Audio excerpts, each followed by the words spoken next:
After being trapped for 1 year and 3 months, Luo Feng finally breaks through the hard crystal curtain wall. At this moment, the entire number 9 ruins begins to tremble violently. It's like some ancient force is reviving. A mysterious and detached aura fills the entire ruins.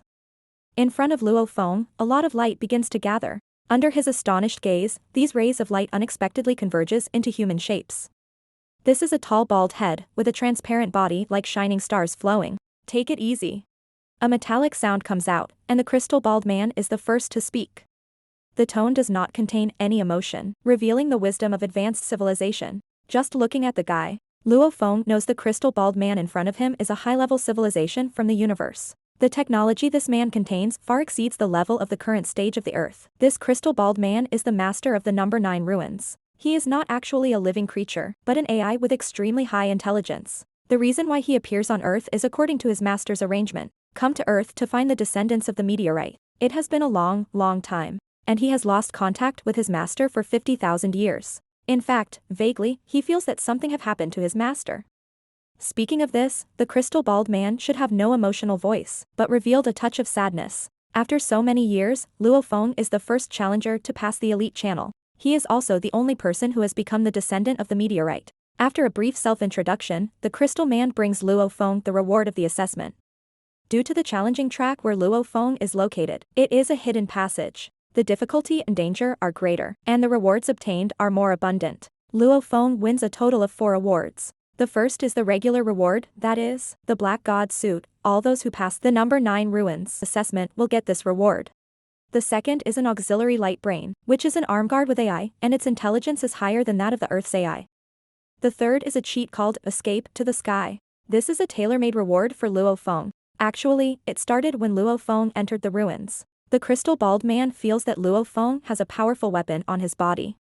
That is the flying knives. These flying knives are weapons given to him by Hong, and they are called Dun Tiansua. Luo Feng always thought that the Dun Tiansua was just a sharp flying knife. However, this is an exclusive weapon with great potential. The crystal man presents him with the cheat, which records the method of controlling this weapon. The fourth reward is the token to enter the meteorite. That is to say, it has recognized the identity of Luo Feng's descendant of meteorite.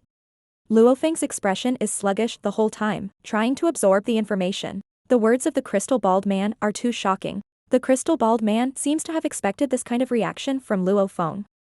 He continues to introduce Luo Feng to the ranks of the powerhouses in the universe. Since Luo Feng is already the descendant of meteorite, he is eligible to receive these news. If you look at the whole universe, the god of war powerhouses of the earth are just apprentices, very weak beings. Above the apprentice level, it is the powerhouse of the planet level, divided into 1 to 9 levels. Beyond god of war is planet level. The first powerhouse on Earth, Hong, is a 6th planet level. In the universe, there are many planet-level powerhouses, and they cannot be called powerhouses in the true sense. Can only walk between the galaxies? Above the planet level, it is a star-level powerhouse, barely enough to be considered a powerful person. The cosmos level above this is the real big man. Countless planets will give birth to a cosmos-level powerhouse. As for the existence above the cosmos level, the crystal bald man does not introduce. This information is still too far away for Luo Feng at this stage. Hearing this information, Luo Feng comes to his senses after a while. He exhales heavily. The universe is far wider than he imagined. After saying goodbye to the crystal bald man, Luo Feng leaves the number 9 ruins eagerly. He wants to quickly report to his family that he is safe. When Luo Feng crosses the gate of the number 9 ruins again, he appears at the base outside the ruins. The soldiers stationed at the base fall into a long silence, their mouths wide open to the point of exaggeration. Apparently, they couldn't understand why someone stays the number 9 ruins for 1 year and 3 months and still survives. After a while, the base erupts into fierce cheers to celebrate Luo Feng's return. After Luo Feng greets the guards briefly, he retrieves his mobile phone immediately. Calls home. It is Luo Feng's father who answers the phone, and when he confirms that it is Luo Feng on the other end of the phone, the father can't hide the emotions in his heart. His excited voice is trembling, and the tears has already blurred his vision.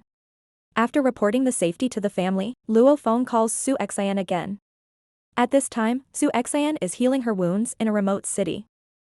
Ever since she learned the news of Luo Feng's death, she felt that the world was falling apart. Heartbroken, Su Xian chose to drop out of school. She came to a remote city alone to escape this cruel reality. When she sees that the caller ID is Luo Feng, Su Xian's sluggish, pretty face suddenly bursts of strong emotional fluctuations. She answers the phone nervously when she hears the familiar voice. Su Xian's despair, longing, and pain these days burst out like a flood. Tears could not stop dripping from her beautiful eyes. She runs out of the room recklessly. She wants to return to Jiangnan City as quickly as possible. She wants to see Luo Feng, who she thinks about day and night. Hong immediately receives the news of Luo Feng's return. He personally takes a fighter plane to meet Luo Feng. The most powerful man on earth has never cared so much for a young warrior. He has never personally to welcome anyone.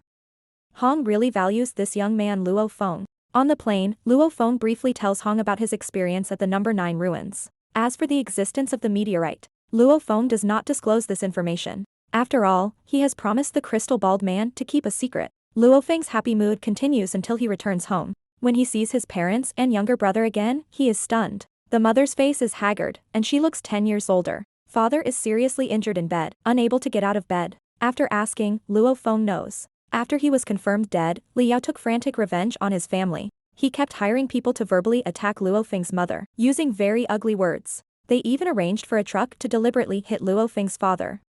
Fortunately, Luo Feng's father was not dead, but he was seriously injured because of it.